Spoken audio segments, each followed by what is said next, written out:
السلام علیکم ورحمۃ اللہ وبرکاتہ۔ الحمد للہ وکفی وسلام علی عبادہ الذین اصطفیٰ۔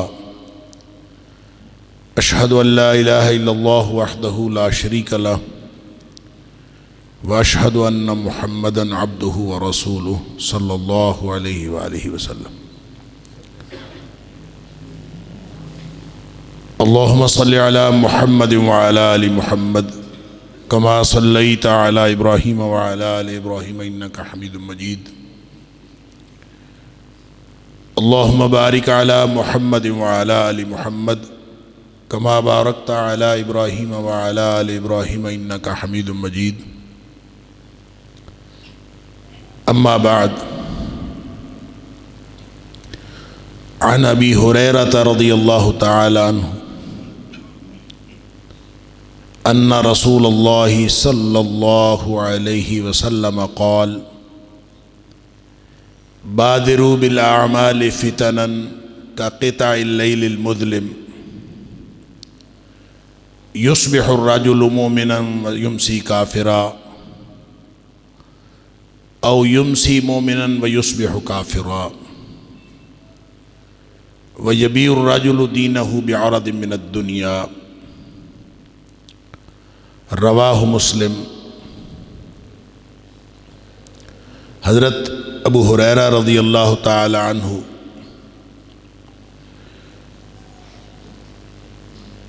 ان سے روایت ہے کہ نبی کریم صلی اللہ علیہ وآلہ وسلم نے ارشاد فرمایا کہ اندھیری رات کی طرح چھا جانے والے فتنے آنے سے پہلے پہلے جلدی جلدی عمل کر لو۔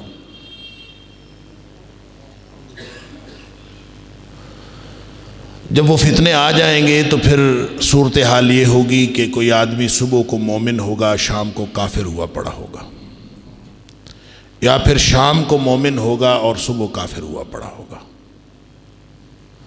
اور آدمی ان حالات میں دنیا کے چھوٹے سے فائدے کے لیے اپنا دین بیچ ڈالے گا۔ اس حدیث شریف کو امام مسلم نے اپنی الجامع الصحیح کے اندر روایت کیا ہے۔ اللہ کریم نے مجھے اور آپ کو، ہم سب کو اس دنیا میں امتحان کے لیے بھیجا۔ خوشی ہو یا غم، حالات اچھے ہوں یا حالات برے، انفرادی طور پر انسان آزمائشوں کا شکار ہو یا اجتماعی طور پر، ہر لمحہ انسان کی زندگی دراصل امتحان ہے۔ بعض اوقات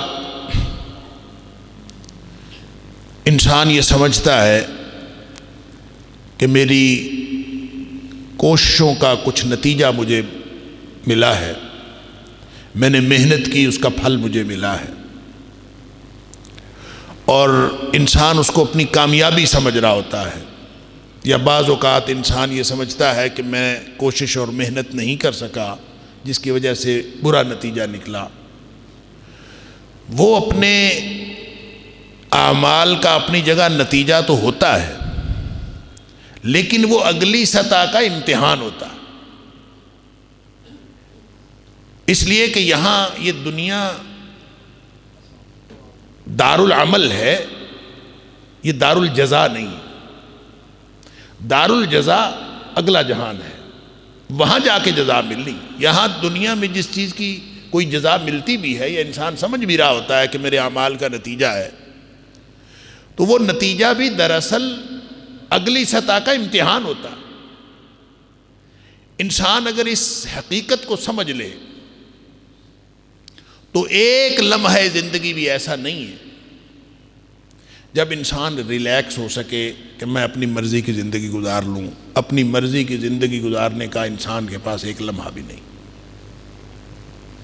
کیونکہ ہر لمحہ جانچا جا رہا ہے اور اس کا امتحان ہو رہا۔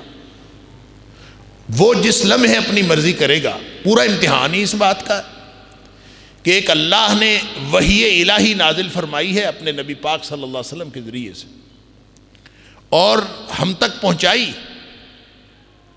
کیا انسان اللہ اور اس کے رسول صلی اللہ علیہ وآلہ وسلم کے فرامین کے مطابق زندگی گزارتا ہے یا اپنی مرضی کی زندگی گزارتا ہے؟ پورا امتحان ہی اس نقطے کے گرد گھومتا۔ اللہ تعالیٰ فرماتا ہے کہ وَلَئِنِ اتَّبَعْتَ أَهْوَاءَهُمْ بَعْدَ الَّذِي جَاءَكَ مِنَ الْعِلْمِ، اگر اللہ کی طرف سے علم آ گیا جب، اس کے بعد آپ نے اگر کسی کی خواہشات کی پیروی کی، تو ایک طرف العلم ہے اور دوسری طرف خواہشات ہے۔ اللہ اکبر! میرا بیٹا بیٹھ جائیں، آپ چپ کر کے بیٹھ جائیں، میرا بیٹا باتیں نہ کریں یار۔ اعوذ باللہ من الشیطان الرجیم۔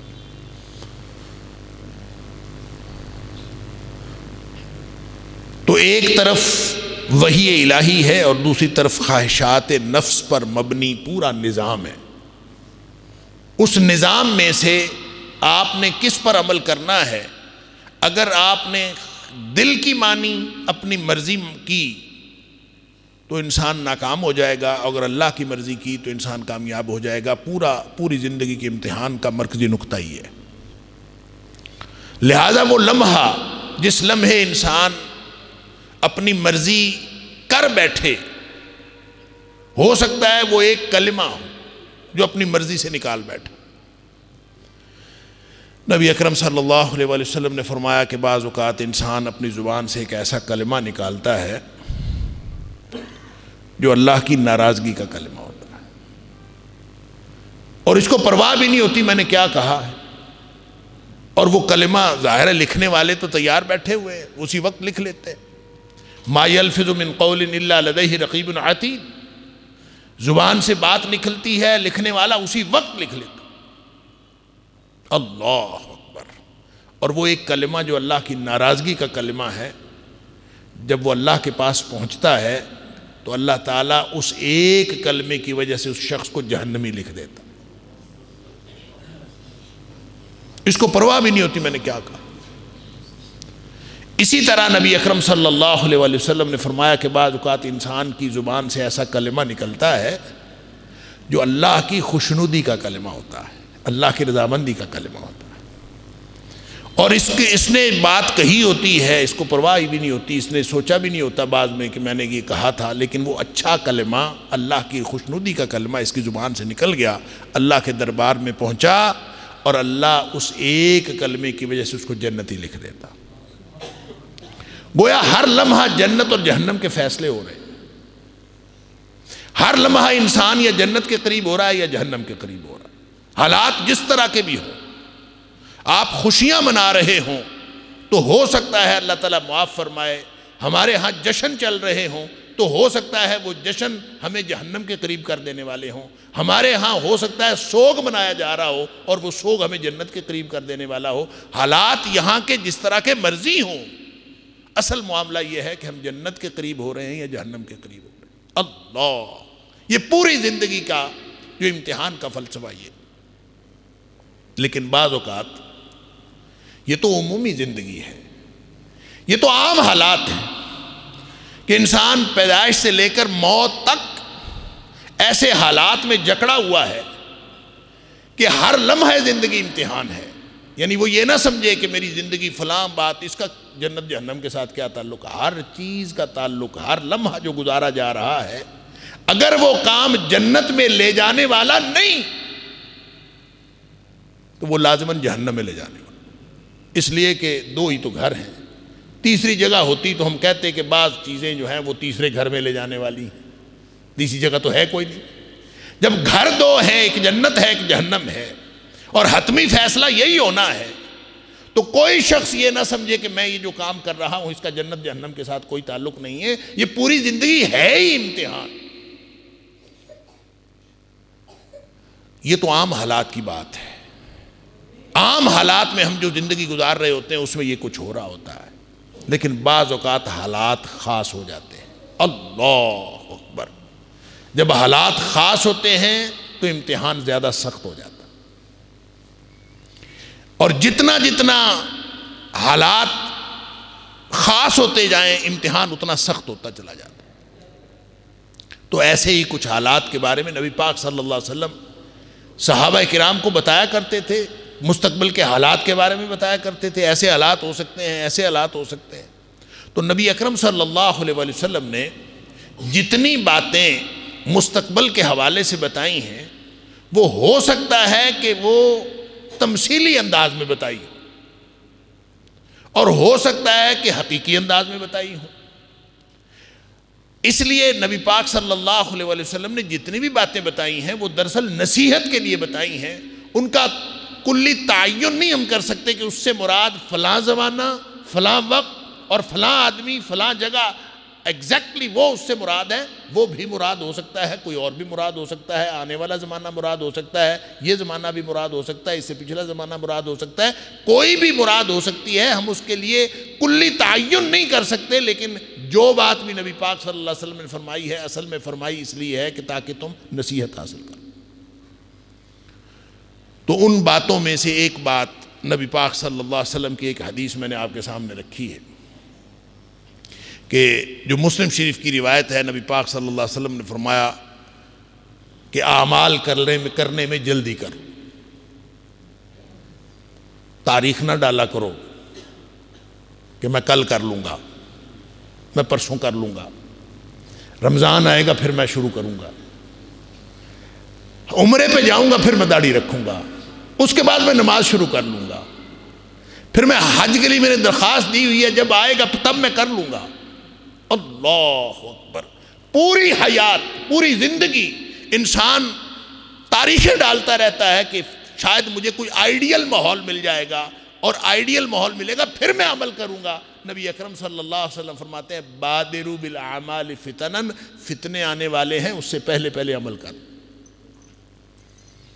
اور جو لمحہ موجود اللہ نے عطا فرمایا اس لمحہ موجود کو استعمال کر لو اور اپنی جہنم کو جنت بنا لو اور جنت کو اپنے قریب کر لو. یہ موقع ہے. بادروا بالاعمال فتنا، فتنے آنے سے پہلے پہلے عمل کر لو جتنی. لہذا عمل کرنے میں جلدی کرنی چاہیے.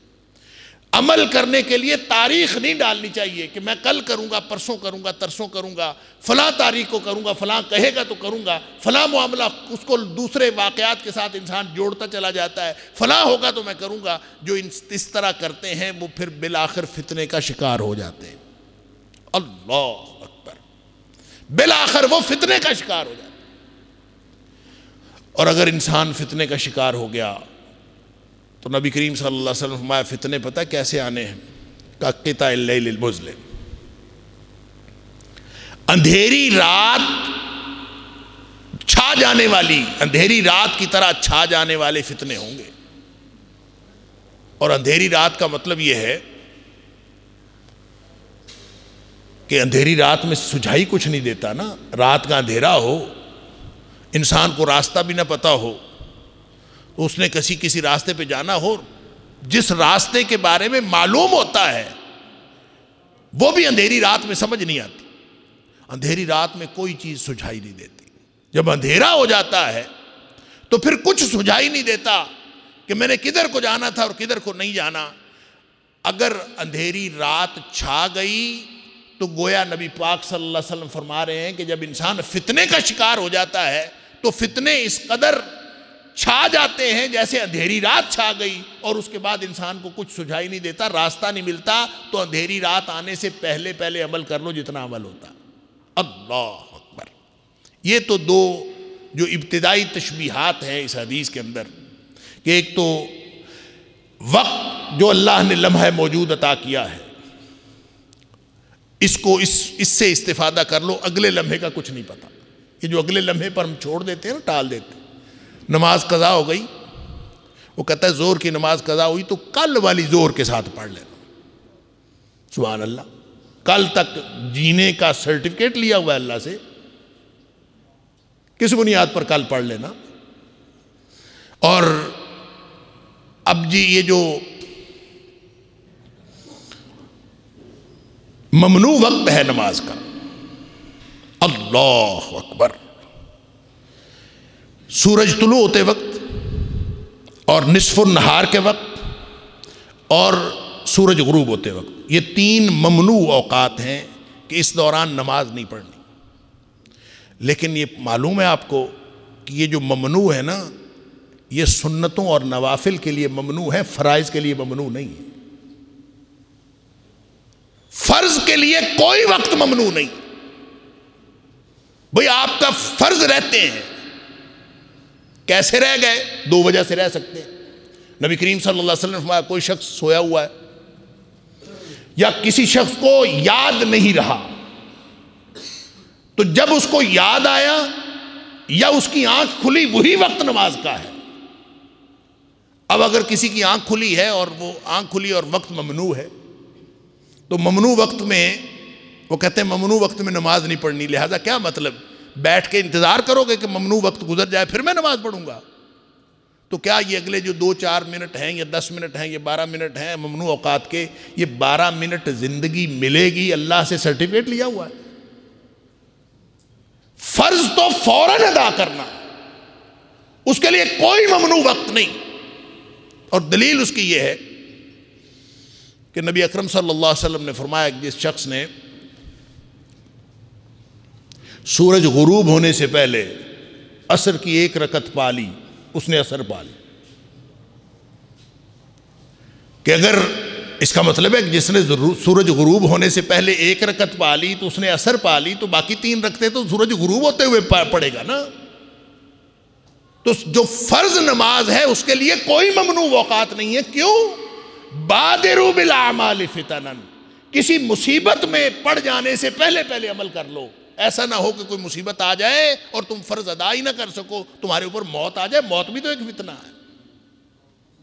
اگر موت واقع ہو گئی ہے، کوئی اور فتنہ آ گیا، کچھ بھی ہو سکتا ہے، لہذا عمل فوراً کرنا، اس کے لیے تاریخ نہیں ڈالنی، اس کے لیے وقت۔ ہاں جو سنتیں ہیں، جو نوافل ہیں، اس کے لیے ممنوع اوقات ہیں۔ ان اوقات میں نہ نوافل پڑھو نہ سنتیں پڑھو، البتہ فرض رہتے ہوں، آنکھ کھلی ہے یا یاد آیا ہے تو جس وقت فرض رہتے ہیں تو فوراً فرض پڑھ، اس میں تاخیر نہ کرو۔ دوسرا پہلو یہ کہ جو فتنے آئیں گے تو فتنے اس طرح کے ہوں گے کہ پھر اس کے بعد فتنہ آ جانے کے بعد پھر کوئی چیز سجھائی نہیں دیتی، پھر کچھ سمجھ نہیں آتا، راستہ کون سا ہے، سچ کیا ہے، جھوٹ کیا ہے، کوئی چیز سمجھ نہیں آتی۔ اللہ اکبر۔ ایک حدیث کے اندر نبی پاک صلی اللہ علیہ وسلم نے فرمایا انہا ستاتی علی الناس سنون خداعہ، لوگوں کے اوپر دھوکے کے سال آئیں گے، دھوکے کا دور آئے گا۔ اب ظاہر ہے دھوکے کا دور آئے گا، وہ بھی فتنے کا دور ہی ہوگا۔ دھوکے کا دور آئے گا، اور دھوکے کا دور آئے گا تو اس کی نشانی کیا ہوگی؟ فرمایا یکذب فیہا الصادق ویصدق فیہا الکاذب ویؤتمن فیہا الخائن ویخون فیہا الامین۔ وہ ایسے دھوکے کے سال آئیں گے کہ سچا جھوٹا بن جائے گا، جھوٹا سچا بن جائے گا، امانت دار بددیانت بن جائے گا، بددیانت امانت دار بن جائے گا۔ چل سمجھ ہی نہیں آنی کیا اصل چیز کیا، نہ سچے کی سمجھ نہ جھوٹے کی سمجھ۔ بلکہ اس کا دوسرا معنی یہ بھی ہے کہ جھوٹوں پر اعتبار کیا جائے گا۔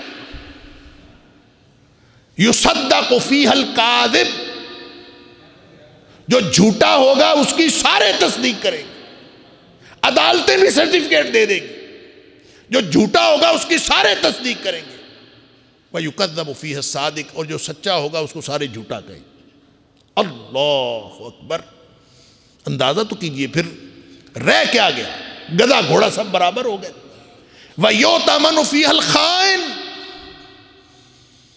اعتماد ہوگا تو بددیانت پر اعتماد ہوگا۔ وَيُخَوَّنُ فِيهَا الْأَمِينُ، اور جو امانت دار دیانت دار ہوگا اس کے اوپر اعتماد ہی کوئی نہیں کرے گا، اس کو لوگ سمجھیں گے کہ یہ بددیانت آدمی ہے، اس کے اوپر اعتماد نہیں کرنا۔ اللہ اکبر۔ ایسے دور میں جب سچ جھوٹ مکس ہو جائے، گدھا گھوڑا برابر ہو جائے، اس سے بڑا اندھیری رات کی طرح چھا جانے والا فتنہ اور کیا ہوگا؟ لہذا نبی اکرم صلی اللہ علیہ وسلم فرماتے ہیں بادروا بالاعمال فتنا کقطع اللیل المظلم. جب تمہیں سچ سیدھا نظر آ رہا ہے، سچ ہے، اور تمہیں سچ اور جھوٹ کی تمیز ہے، جب تمہیں امانت دیانت اور اس میں خیانت کا فرق معلوم ہو رہا ہے، تو اس وقت اعمال کرنے میں جلدی کر لو. ایسا نہ ہو کہ آپ ایسے فتنہ چھا جائے تو پھر ڈھونڈتے پھرو کہ سچ کہاں ہے اور جھوٹ کہاں ہے، راستہ کدھر ہے. پھر یہ تو دو ابتدائی خصوصیات ہو گئیں اس دور کی. پھر نبی پاک صلی اللہ علیہ وسلم نے جو اگلی بات فرمائی وہ تو انتہا درجہ کی الارمنگ اور خطرناک. فرمایا یصبح الرجل مومن ویمسی کافرا. صبح آدمی مومن ہوگا، شام کو کافر ہوا پڑا ہوگا. اللہ اکبر. کیا ہو گیا بھائی؟ صبح مومن تھا، ایک دم شام تک ایمان کیسے نکل گیا؟ صبح سے شام تک کیا ایسا ہوا کہ ایمان دل سے نکل گیا، آدمی کافر ہو گیا؟ ظاہر ہے کوئی حرکت ایسی کی ہوگی نا، کوئی عمل ایسا کیا ہوگا نا، اس کی دلیل اس کے پاس ہوگی. میں نے تو فلاں وجہ سے کیا تھا، میں نے تو فلاں وجہ سے کیا تھا. لیکن جو کفریہ اعمال انسان سر انجام دیتا ہے، اپنی اپنی مجبوریاں، اپنے اپنے مسائل، اللہ، کافروں کے ساتھ، منافقوں کے ساتھ، مشرکوں کے ساتھ اس انسان اس طرح کی حرکتیں کرنے پر مجبور ہو جاتا ہے. صبح مومن تھا، گھر سے نکلا، راستے میں اپنی اپنی ضروریات، وقت کی ضروریات پوری کرتے کرتے شام کو گھر آیا تو کافر ہوا پڑا. اس ضروریات میں معاشرت بھی ہے، اس میں معیشت بھی ہے، اس میں سیاست بھی ہے، اس میں سارا کچھ ہے، ضرورتیں پڑتی ہیں. انا للہ و انا الیہ راجعون. اور انسان سمجھ رہا ہے کہ میں بڑے کام کر رہا ہوں، اور اللہ کے رسول صلی اللہ علیہ وسلم فرما رہے ہیں کہ شام کو اس کی کوئی وہ کیا کیا، کتنے اعمال ہیں. ایک تو وہ کفریہ اعمال ہیں جس کو نبی کریم صلی اللہ علیہ وسلم نے، بہت سارے اعمال ایسے ہیں جس کو نبی کریم صلی اللہ علیہ وسلم نے فرمایا یہ کفر. محدثین نے اگرچہ اس میں فرق کیا ہے، وہ کہتے ہیں کہ کفریہ اعمال جس میں نبی پاک صلی اللہ علیہ وسلم فرماتے ہیں کہ جس شخص نے، مثال کے طور پر آپ نے فرمایا کہ جس نے اللہ کے علاوہ کسی کی قسم اٹھائی، من حلف لغیر اللہ فقد کافر او اشرک، جس نے اللہ کے علاوہ غیر اللہ کی قسم اٹھائی اس نے کفر کیا یا شرک کیا. اس پر محدثین کہتے ہیں الکفر دون الکفر. یہ کفر جو ہے آدمی کافر ہو نہیں جاتا، بس کفریہ اعمال ہیں جو انسان سر انجام دیتا ہے. تو یہ گناہ ہے، یہ گناہ کبیرہ، لیکن یہ کہنا کہ وہ دائرہ اسلام سے خارج ہو گیا ہے یہ نہیں ہے اس کا مطلب. لیکن یہاں جو نبی پاک صلی اللہ علیہ وسلم فرما رہے ہیں کہ فتنے کے دور میں صبح آدمی مومن ہوگا اور شام کو کافر ہوا پڑا ہوگا، تو ظاہر ہے وہ اعمال ایسے کرے گا نا جس سے کافر ہو جائے. اس نے اقرار تھوڑی کرنا ہے کہ میں کافر ہو گیا ہوں، اس نے اعلان تھوڑی کرنا ہے کہ میں کافر ہو گیا ہوں. وہ ایسی حرکتیں کرے گا، ایسے اعمال کرے گا، ایسے نتائج نکالے گا اپنے اعمال سے کہ وہ کافر ہوا پڑا ہوگا. وہ چاہے وہ کوئی علم الکلام کے مسائل نہیں پیش کر رہا ہوگا، وہ عمل کر رہا ہوگا. جب وہ عمل کر رہا ہوگا تو عمل کے نتیجے میں وہ کافر ہو جائے گا. اللہ اکبر. لہذا صرف وہ جو رب کو مانتے ہیں، اللہ کو علاوہ، اللہ کو چھوڑ کر دنیا میں بہت سارے رب ہیں جو مانے جاتے ہیں. اللہ رب العالمین کے علاوہ دنیا میں بہت سارے رب ارباب کو مانا جاتا. حضرت یوسف علیہ السلام نے یہی تو فرمایا تھا، ارباب متفرقون خیر. کتنے رب ہیں جن کو انسان مانتا ہے. جو مشرکین مکہ تھے نا، وہ تو بڑے معصوم مشرک تھے. معصوم مشرک اس اعتبار سے کہ ان سے پوچھا جاتا تھا نا تو وہ مان جاتے تھے. نبی اکرم صلی اللہ علیہ وآلہ وسلم نے فرمایا، عمران بن حسین کے والد ابو عمران نبی کریم صلی اللہ علیہ وسلم کو ملے. اس وقت مسلمان نہیں ہوئے تھے. انہوں نے پوچھا ابو عمران کتنے خداؤں کو مانتے ہو؟ کہتے ہیں 7 خداؤں کو مانتا ہوں. کون سے؟ کہتے ہیں ایک بڑا جو آسمانوں میں ہے اور 6 چھوٹے جو زمین میں ہیں. کتنی سادگی، کتنی سادگی ہے اس شرک کے اندر. اور نبی اکرم صلی اللہ علیہ وآلہ وسلم نے ان مشرکوں کو، جو مشرک اللہ نے قرآن میں ان مشرکوں کو جو مکے کے مشرک تھے ان کو رجسٹرڈ جہنمی قرار دیا ہے کہ وہ جہنمی ہے. حالانکہ وہ سمجھتے تھے، مانتے تھے اللہ ایک ہے، وہ مانتے تھے کہ اللہ ہی سب کچھ کرتا ہے، اور صرف یہ کرتے تھے کہ یہ جو بت ہیں یہ ہمیں اللہ کے قریب کر دیتے ہیں. ما نعبدہم الا لیقربونا الی اللہ زلفیٰ. 2 باتیں تھی صرف ان کے اندر. وہ کہتے تھے یہ اللہ کے ہمیں قریب کر دیتے ہیں، ہم ان کی بندگی ان کی پوجا اس لیے کرتے ہیں. یا پھر وہ یہ کہتے تھے کہ ہؤلاء شفعاؤنا عند اللہ، یہ اللہ کے ہاں ہمارے سفارشی ہیں. اس کے علاوہ تو ان کو مسئلہ ہی کوئی نہیں تھا. وہ ہر اعتبار سے اللہ کو بڑا سمجھتے تھے، ہر اعتبار سے اللہ کو ایک سمجھتے تھے، لیکن ان کا خیال یہ تھا کہ یہ اللہ کے قریب کر دینے والے ہیں. وہ اگر یہ حرکت کریں تو وہ مشرک ٹھہریں اور کافر ٹھہریں اور جہنمی ٹھہریں. اور مسلمان، اللہ اکبر، مسلمان جو مرضی کرتا پھرے، یہ کافر بھی نہیں ہوتا، یہ مشرک بھی نہیں ہوتا، اس کو کچھ بھی نہیں ہوتا، اس کا ایمان ویسے کا ویسے ہی رہتا ہے. وہ الطاف حسین حالی نے کہا تھا اللہ اکبر، کرے غیر گر بت کی پوجا تو کافر. دوسرے لوگ اگر بتوں کی پوجا کرتے ہیں وہ کافر ہوتے ہیں. کرے غیر گر بت کی پوجا تو کافر، جو ٹھہرائے بیٹا خدا کا تو کافر، جھکے آگ پر بہر سجدہ تو کافر، ستاروں میں مانے کرشمہ تو کافر. مگر مومنوں پہ کشادہ ہے راہیں، پرستش کریں شوق سے جس کی چاہیں. نبی کو جو چاہیں خدا کر دکھائیں، اماموں کا رتبہ نبی سے بڑھائیں. شہیدوں پہ جا جا کے مانگیں دعائیں، مزاروں پہ دن رات منتیں چڑھائیں. نہ توحید میں کچھ خلل اس سے آئے، نہ ایمان بگڑے نہ اسلام بگڑے نہ ایمان جائے. یعنی مسلمانوں کا ایمان کیسا ہے، اس کو کچھ ہوتا ہی نہیں. اللہ کے رسول صلی اللہ علیہ وسلم فرما رہے ہیں عمل کر لو فتنے آنے سے پہلے پہلے. ہوگا کیا؟ صبح مومن ہو گئے، شام کو کافر ہوئے پڑے ہو گئے. اللہ اکبر. ہم سمجھتے ہیں کہ انہوں نے دوسری چیزوں کو رب بنایا. ہم کتنے زندہ رب، کتنے مردہ رب، کتنے بنائے پھرتے ہیں. اللہ کو چھوڑ کر کتنی چیزوں پر امیدیں ہیں. وہ اقبال نے کہا تھا بتوں سے تجھ کو امیدیں، خدا سے نومیدی. مجھے بتا تو صحیح اور کافری کیا ہے. سارا دن ہم کہتے ہیں فلاں ہمارا کام کر دے گا، فلاں کے ذریعے سے ہو جائے گا، فلاں ہو جائے گا. ایک بات بتائیں مجھے، آپ بھی اور میں بھی، ہم سب، ایک کوئی مشکل پڑے، اللہ تعالیٰ ہر طرح کی مشکل سے بچائے. کوئی مشکل پڑے تو پہلا خیال کیا آتا ہے؟ پہلا خیال اللہ کا آتا ہے. یا مشکل پڑے تو پہلا خیال یہ آتا ہے کہ میں فلاں کے پاس چلا جاؤں، میں فلاں کے پاس جاؤں. بینک بیلنس کی طرف خیال آتا ہے. مشکل پڑی ہے، پیسے بینک میں پڑے ہیں کہ نہیں پڑے، فلاں کام ہے کہ نہیں، گاڑی کھڑی ہے کہ نہیں، فلاں معاملہ ہے کہ نہیں.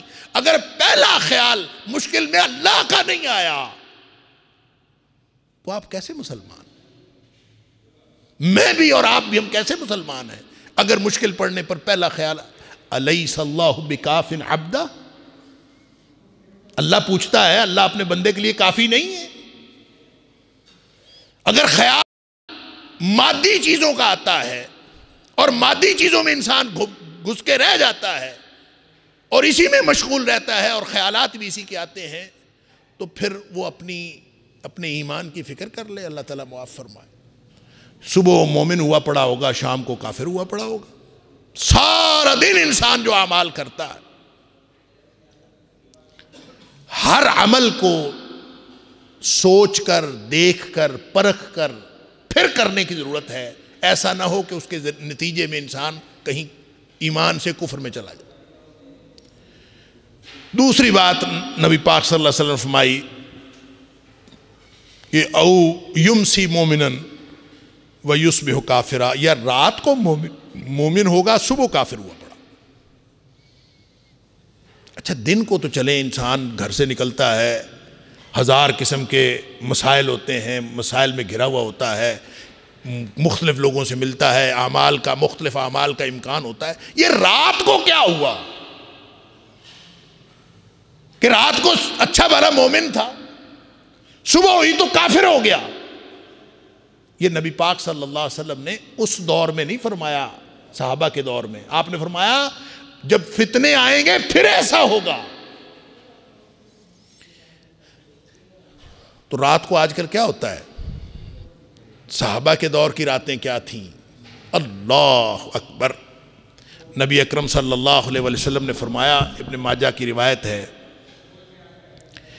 اللہ اکبر، فرمایا کہ میں تم میں سے ایسے لوگوں کو جانتا ہوں، اپنی امت میں سے ایسے لوگوں کو جانتا ہوں جو قیامت والے دن پہاڑوں کے برابر، تہامہ کے پہاڑ، بہت اونچے پہاڑ، تہامہ کے پہاڑوں کے برابر نیکیاں لے کر آئیں گے۔ فَيَجْعَلُهَا اللَّهُ هَبَاءً مَنْثُورًا، اللہ تعالیٰ ان ساری نیکیوں کو گرد و غبار بنا کے اڑا دے، سارے یہ اعمال ضائع۔ اللہ اکبر! ڈر گئے صحابہ کرام، اللہ کے رسول صلی اللہ علیہ وسلم ان کے بارے میں بتا دیجئے، ہمیں ان کی نشانی بتا دیجئے تاکہ ہم بچ جائیں، ہم ان میں سے نہ ہوں۔ نبی اکرم صلی اللہ علیہ وسلم فرمایا تمہارے جیسے ہیں، تمہارے جیسے اعمال کرنے والے ہیں، جو کچھ تم کرتے ہو وہی کچھ کرنے والے۔ تو پھر فرق کیا ہے؟ فرمایا فرق یہ ہے اذا خلو بمحارم اللہ انتہکوہا، جب تنہائی میں ہوتے ہیں تو اللہ کی حرمتوں کو پامال کرتے ہیں، تنہائی میں اللہ کی حرمتوں کو پامال کرتے ہیں۔ اب یہ حدیث صحابہ کرام نے بھی سنی۔ اس دور میں اگر کوئی آدمی تنہا ہو، صحابہ کے دور میں آدمی تنہا ہو، کمرے میں اندر سے کنڈی لگا لے، اکیلا رات گزارے، اکیلا اس کو تنہائی میسر ہو، تو وہ کیا حرمت پامال کرے گا؟ حرمت پامال کرنے کا امکان ہی کیا ہے؟ تو صحابہ کرام نے پتہ نہیں اس حدیث کو کیا سمجھا ہوگا، وہ تو ایمان لے آتے تھے، جو سنتے تھے نبی پاک صلی اللہ علیہ وسلم پر ایمان لے آتے تھے، انہوں نے اس کا مفہوم کیا سمجھا ہوگا؟ اللہ اکبر! مجھے لگتا ہے یہ حدیث خاص آج کے دور کے بارے میں نبی پاک صلی اللہ علیہ وسلم نے فرمایا۔ ہر شخص کے پاس حرمت پامال کرنے کا موقع ہے۔ جب آج کی تنہائی ہے تو حرمت پامال کرنے والی تنہائی آج کی ہے، اور کیا چھوٹا، کیا بڑا، کیا پڑھا لکھا، کیا ان پڑھ، سارے ہی اب تو لگتا ہے کہ سارے ہی اس میں انوالو ہو گئے ہیں۔ اللہ تعالیٰ معاف فرمائے۔ اور خاص طور پر راتوں کو، تو رات کو آدمی مومن ہوگا، صبح کافر ہوا پڑا ہوگا، تو کوئی ایسی حرکت ہی کرے گا نا تنہائی میں۔ اللہ اکبر! اللہ تعالیٰ ہمیں اپنی تنہائیاں پاک کرنے کی توفیق عطا فرمائے۔ یہ جو فتنے کے دور ہے، فتنے کا جو اندھیری رات کی طرح چھا جانے والے فتنے ہیں، نبی اکرم صلی اللہ علیہ وسلم فرما رہے کہ اس سے پہلے پہلے عمل کر۔ فتنے آ گئے تو پھر عمل کی گنجائش ختم ہو جاتی۔ پھر اس کی ایک اور خصوصیت بتائی، وَيَبِيعُ الرَّجُلُ دِينَهُ بِعَرَضٍ مِّنَ الدُّنْيَا، دن رات ایمان کے سودے ہوں گے۔ اللہ اکبر! عدالتیں دیکھ لیں، قانون نافذ کرنے والے ادارے دیکھ لیں، آپس کی ڈیلنگز دیکھ لیں، آپس کے معاملات دیکھ لیں، آپس کے لین دین دیکھ لیں، دیوانی مقدمات دیکھ لیں یا فوجداری مقدمات، جتنے بھی معاملات آپس میں چل رہے ہیں، اللہ اکبر! ایمان بچانا کتنا مشکل ہو گیا ہے۔ چھوٹے چھوٹے سودے، ایمان کے سودے، چھوٹی چھوٹے فائدے کے لیے ایمان کا سودا انسان کر لے۔ اللہ اکبر!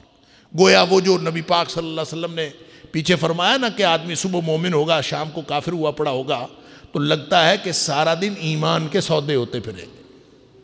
کہاں کہاں انسان چھوٹی چھوٹی بات پہ ایمان بیچ دیتا۔ ایک بات آپ بتائیں، مومن کبھی جھوٹا ہو سکتا ہے؟ نبی کریم صلی اللہ علیہ وسلم فرمایا تھا مومن جھوٹا نہیں ہو سکتا۔ صحابی نے پوچھا اللہ کے رسول صلی اللہ علیہ وسلم مومن کنجوس ہو سکتا ہے؟ آپ فرمایا ہو سکتا ہے۔ کیا مومن بزدل ہو سکتا ہے؟ آپ نے فرمایا ہو سکتا ہے۔ تو کیا مومن جھوٹا ہو سکتا ہے؟ فرمایا لا، مومن جھوٹا نہیں ہو سکتا۔ تو کیا خیال ہے میں اور آپ ہم سب اپنی زندگیوں پہ نگاہ ڈالیں، جھوٹ کوئی نہیں؟ مجھے یوں لگتا ہے کہ یہ موبائل فون ہے نا، سب سے بڑا جھوٹ بلوانے والا آلہ یہ موبائل فون۔ اگلے بندے کو چارنا تو مسئلہ ہی کوئی نہیں، گھر سے نکلے نہیں ہوتے تو بس میں پہنچنے والا ہوں، یہ جھوٹ تو جھوٹ ہی کوئی نہیں ہے نا، بس میں پہنچنے والا ہوں، حالانکہ گھر سے نہیں نکلا۔ یہ چھوٹی چھوٹی باتیں ہیں، سارا دن جب یہ کرتا رہے انسان تو جو چھوٹے چھوٹے گناہ ان کے اوپر انسان، صغیرہ گناہوں کے اوپر جب انسان اصرار کرتا ہے اور اس کی تکرار کرتا ہے تو وہ کبیرہ گناہ بن جاتے ہیں، اور جب انسان کے معمول کا حصہ بنتے ہیں تو یہی تو کفر ہے، کیونکہ مومن ہے تو جھوٹا نہیں، جھوٹا ہے تو مومن نہیں۔ ابن مسعود رضی اللہ تعالیٰ عنہ فرماتے ہیں، اور اکثر محدثین نے کہا کہ مرفوع حدیث ہے، فرمایا کہ یتبع الرجل یتبع المؤمن علی کل خلق، یتبع المؤمن علی کل خلق، مومن کے اندر ہر اخلاقی عیب ہو سکتا ہے۔ ظاہر ہے اللہ نے جیسا بنایا ہے، کسی کو بڑبولا بنایا ہے، کسی کو خاموش کم گو بنایا ہے، کسی کو اللہ نے غصے والا بنایا ہے، کسی کو اللہ تعالیٰ نے غصہ دیا ہی نہیں، کسی کو کیسا کسی کو کیسا، تو مومن کوئی کیسا کوئی ایسا، اب دیکھ لے، کوئی نفسیاتی طور پر کس طرح کا ہے کوئی کس طرح کا، تو ہر اخلاقی عیب ہو سکتا ہے مومن کے اندر، سوائے دو باتوں کے، دو باتیں مومن کے اندر نہیں ہو سکتی، الا الکذب والخیانہ، بددیانت نہیں ہو سکتا مومن بددیانت نہیں ہو سکتا اور جھوٹا نہیں ہو سکتا، جھوٹ اور بددیانتی مومن کے اندر نہیں ہو سکتی۔ اور اگر ہمارے اندر بددیانتی بھی ہے اور اگر ہمارے اندر جھوٹ بھی ہے تو پھر ایمان کہاں ہے؟ بددیانتی اور جھوٹ بولنے والا مومن نہیں ہے، اور جس کی زندگی جھوٹ پر چلتی ہے اللہ تعالیٰ معاف فرمائے۔ اور یہ جو چلاکیاں کرنی، کسی کے ساتھ کسی کو کیسے کہہ دیا، کسی کو کیسے کہہ دیا، کسی کو، اللہ تعالیٰ نے قرآن فرمایا قولوا قولا سدیدا یا ایھا الذین آمنوا اتقوا اللہ وقولوا قولا سدیدا، ایمان کا دعویٰ کرنے والو اللہ سے ڈرو اور بات کیا کرو نہایت سیدھی۔ اس کا مطلب پتہ کیا ہے؟ ہر سچی بات سیدھی نہیں ہوتی، آدمی سچی بات کر رہا ہوتا ہے اور اس کو بھی سیدھے طریقے سے نہیں کر رہا ہوتا۔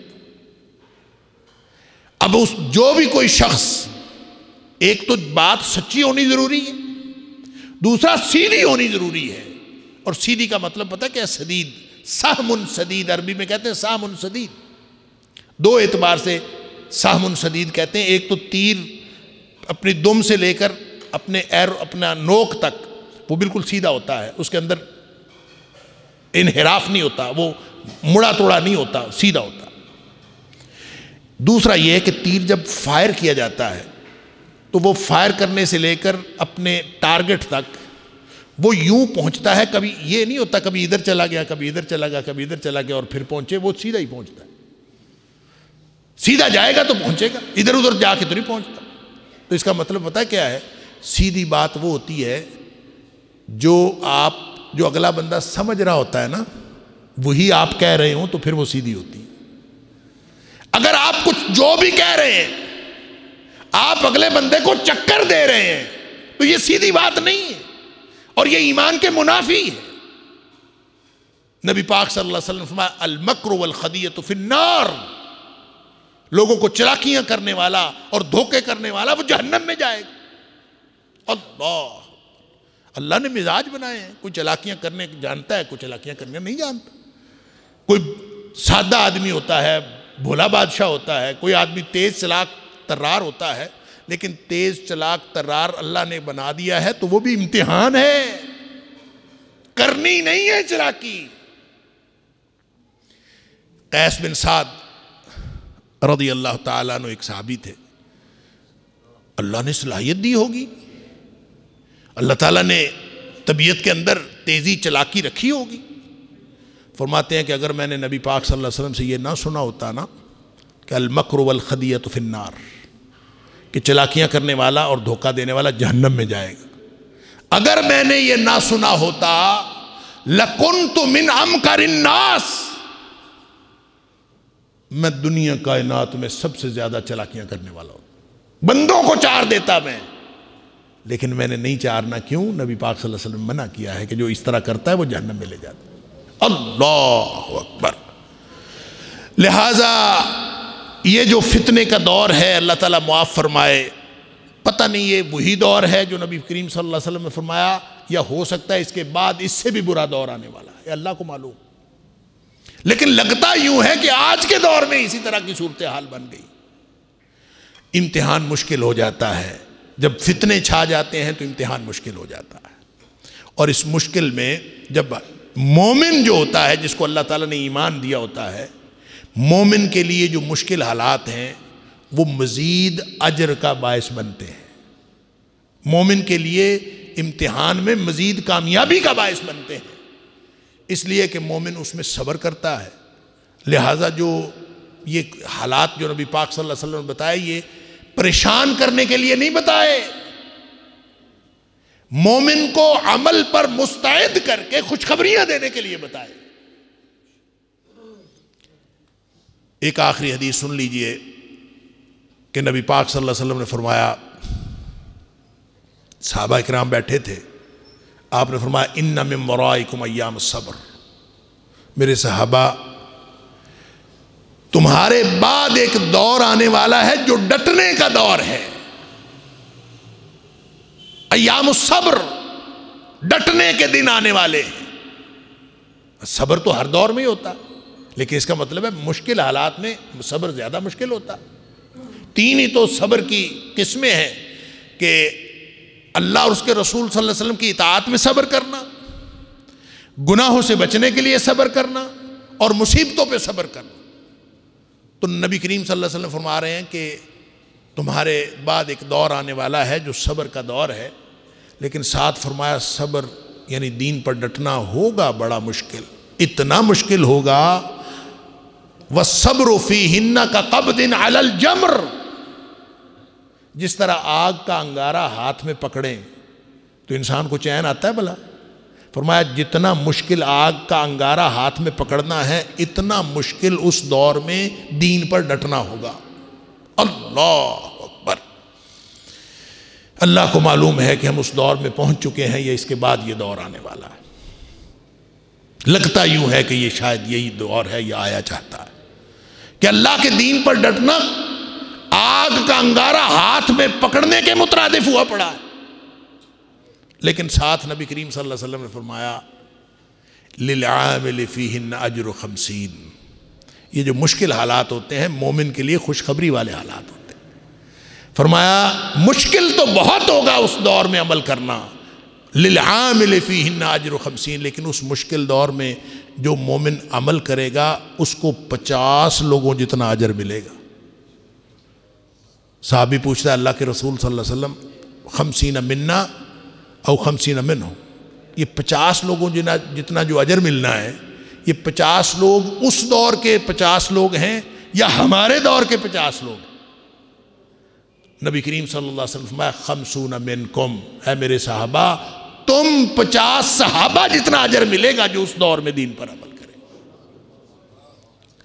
اللہ تعالیٰ مجھے اور آپ کو، ہم سب کو اس مشکل حالات میں بھی سرخرو ہونے کی توفیق عطا فرمائے. وآخر دعوانا الحمدللہ رب العالمین.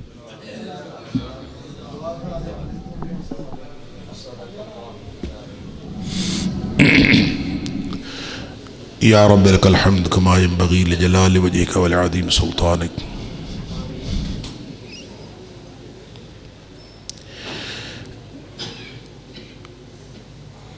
یا رب لک الحمد کما ينبغی لجلال وجہک وعظیم سلطانک. یا رب لک الحمد کما ينبغی لجلال وجہک وعظیم سلطانک.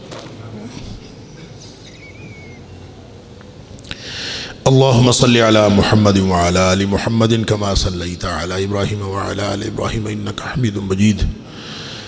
اللهم بارك على محمد وعلى آل محمد كما باركت على إبراهيم وعلى آل إبراهيم إنك حميد مجيد. ربنا آتنا في الدنيا حسنة وفي الآخرة حسنة وقنا عذاب النار. اللهم أحسن عاقبتنا في الأمور كلها وأجرنا من خزي الدنيا وعذاب الآخرة. اللهم أجرنا من خزي الدنيا وعذاب الآخرة. اللهم أجرنا من خزي الدنيا وعذاب الآخرة. اللهم رحمتك نرجو فلا تكلنا إلى أنفسنا طرفة عين وأصلح لنا شأننا كله لا إله إلا أنت ولا إله غيرك. اللهم أصلح لنا ديننا الذي هو عصمة أمرنا وأصلح لنا دنيانا التي فيها معاشنا. اللهم أصلح لنا ديننا الذي هو عصمة أمرنا وأصلح لنا دنيانا التي فيها معاشنا وأصلح لنا آخرتنا التي فيها معادنا واجعل الحياة زيادة لنا في كل خير واجعل الموت راحة لنا من كل شر. اللهم اجعل الحياة زيادة لنا في كل خير واجعل الموت راحة لنا من كل شر. اللهم اجعل الحياة زيادة لنا في كل خير واجعل الموت راحة لنا من كل شر. يا حي يا قيوم برحمتك نستغيث. اللهم اشف مرضانا ومرضى المسلمين اذهب البأس رب الناس واشف أنت الشافي لا شفاء إلا شفاؤك شفاء لا يغادر سقما. اللهم إنا نعوذ بك من زوال نعمتك وتحول عافيتك وفجاءة نقمتك وجميع سخطك. اللهم إنا نعوذ بك من جهد البلاء ودرك الشقاء وسوء القضاء وشماتة الأعداء. اللهم إنا نجعلك في نحورهم ونعوذ بك من شرورهم. اللهم اكفناهم بما شئت وكيف شئت. اللهم اكفناهم بما شئت وكيف شئت واصرف عنا كيدهم وشرهم. اللهم اصرف عنا كيدهم وشرهم. اللهم اصرف عنا كيدهم وشرهم. اللهم اصرف عنا كيدهم وشرهم. اللهم إنك عفو تحب العفو فاعف عنا. اللهم اكفنا بحلالك عن حرامك واغننا بفضلك عمن سواك. اللهم اغفر لنا ذنوبنا كله دقه وجله وأوله وآخره وعلانيته وسره. اللہ تو ہمارے سارے گناہ معاف کر دے. اللہ تو معاف کرنے والا ہے، معافی کو پسند کرتا ہے. اللہ ہم سب ہاتھ پھیلائے تجھ سے معافی کے طلبگار ہیں. اللہ ہمارے اگلے پچھلے گناہ معاف کر دے، چھوٹے بڑے گناہ معاف کر دے، علانیہ پوشیدہ گناہ معاف کر دے، انفرادی اجتماعی گناہ معاف کر دے. اللہ ملت اسلامیہ کے گناہوں کو معاف فرما دے. اللہ ہمارے اہل خانہ کو معاف کر دے، ہمارے دوست احباب کو معاف کر دے، ہمارے رشتہ داروں کو معاف کر دے. اللہ ہمارے آباء و اجداد کی مغفرت فرما دے. اللہ تمام مرحومین کی مغفرت فرما دے. اللہ ہماری بقیہ زندگی اپنی رضا اور اپنی پسند کے مطابق بنا لے.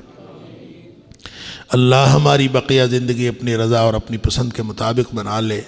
اللہ ہمیں اور ہماری اولادوں کو، ہماری قیامت تک آنے والی نسلوں کو اپنے دین کا سچا خادم بنا دے.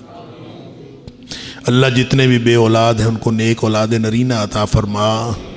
اللہ جتنے بھی بے اولاد ہیں ان کو نیک اولاد نرینہ عطا فرما.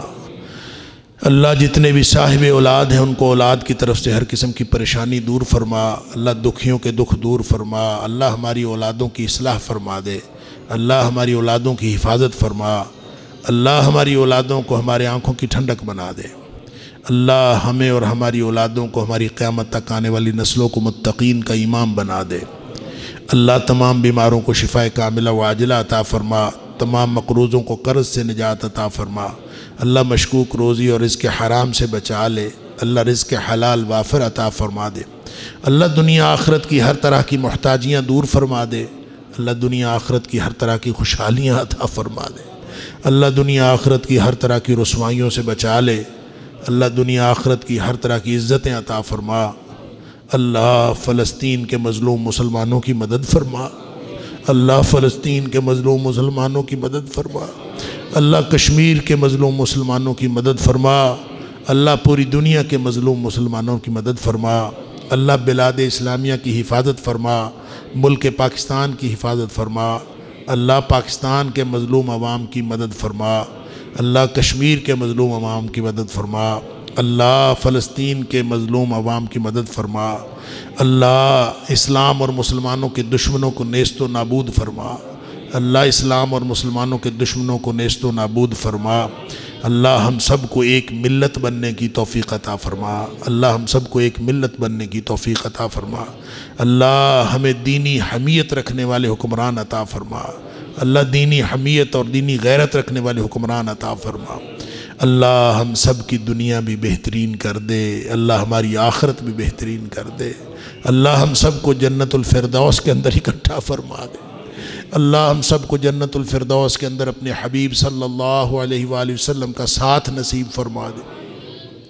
اللہم وفقنا لما تحب وترضى، اللہم وفقنا لما تحب وترضى، اللہم وفقنا لما تحب وترضى، ربنا تقبل منا انك انت السميع العليم وتب علينا انك انت التواب الرحيم، وصلى الله تعالى على خير خلقه محمد وآله وصحبه اجمعين، آمين آمين برحمتك يا ارحم الراحمين۔